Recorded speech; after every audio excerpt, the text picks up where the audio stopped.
Hi there, welcome to this week's vlog, and we're in somewhere new this week. We've been staying in a little village in North Yorkshire called Rosedale Abbey, which is rather strange because there probably was never an abbey here, although it's believed there was a priory built around the year 1158, destroyed by Henry VIII in the dissolution of the monasteries some hundreds of years later. So it's a lovely little village in North Yorkshire, quite remote, countrified, beautiful. So I've been staying here with my wife Sue and my sister Jenny and her husband David.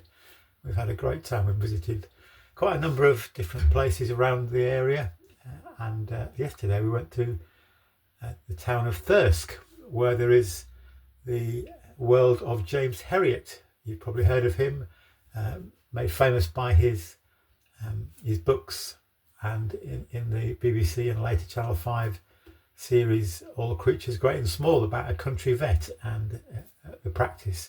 It's a fantastic series. The old one on BBC and the modern one on Channel 5, both great. And of course Alf White, as his real name is, wrote books about his experience as a vet, and they became hugely popular, worldwide popularity. Interestingly, because in those days a vet couldn't advertise, he couldn't write the books under his own name, Alf White.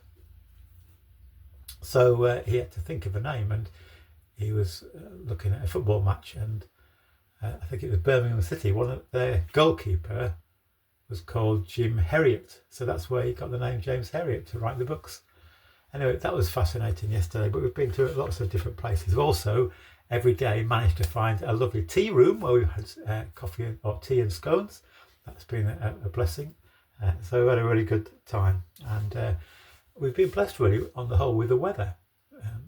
We've had some good clear days, a bit of rain mainly at night time, but we've been blessed for towards the end of October. It's been reasonably good weather and not cold really, apart from occasional cool wind blowing through, but we've been blessed truly with the weather. Though today, as I look out of the window, it's very, very misty, and there's some hills near us, and you can't see the top of the hills, and that just kind of reminded me, as I was thinking about that, the lack of visibility. Some days we've seen for miles and miles, but today very, very restricted visibility, and I think that's, isn't it, a bit about life?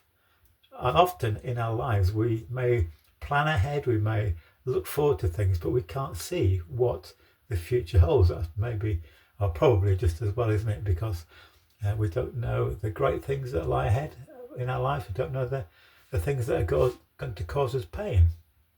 So how do we plan for that? How do we prepare? Or does that make us anxious because we can't see the future? We can't see what lies ahead of our life journey. Well, the Bible speaks about that and calls us to not to be anxious, but to trust in God for our future. There's a couple of verses I want to share with you, or one verse from Proverbs chapter 3. In fact, it is two verses, verses 5 and 6. It says, "Trust in the Lord with all your heart, and do not lean on your own understanding." Sometimes we can't work things out. We can't see the future, can we? But the Bible calls us to trust in God. "In all your ways acknowledge him," it says, "and he will make your paths straight." So God, as we listen to him, as we keep our focus upon him, will guide us, will lead us, will show us the right way. And that wonderful Psalm 23 says, he leads us in paths of righteousness. God will lead us. Jesus said, "I am the good shepherd." He says, "My sheep hear my voice." As we listen to him, as we walk with him, he leads us in the right paths that he's prepared for us. So we not need to be afraid of the future, not need to be anxious, but to trust in God. And I came across another saying, and I'm not quite sure where this came from, to be honest. I just made a note of it. I think it's really helpful about the future, because there's the reality. You know, we live in a messed up world, don't we? We live in a world where there's so many difficult issues being faced all around the world. The wars, the famines, all sorts of problems, the problems in our own nation as well. whatever nation we live in. Listen to this. Don't fear the future. Jesus is the Alpha and the Omega, in other words, the first and the last. He has already been where you are going. Your future is already in God's past. He waits for you. And the wonderful reality is that if our trust is in God, if our faith is in Jesus, then we don't have to be anxious about the unknown future, because we know God. We know he's going to be there for us in that unknown future. I don't know what even tomorrow will bring. You don't know. None of us know. But we know that if our trust is in God, whatever tomorrow brings, he will be there with us and for us. And that is wonderful news.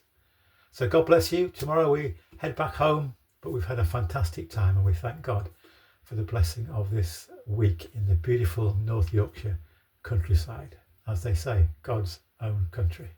God bless you.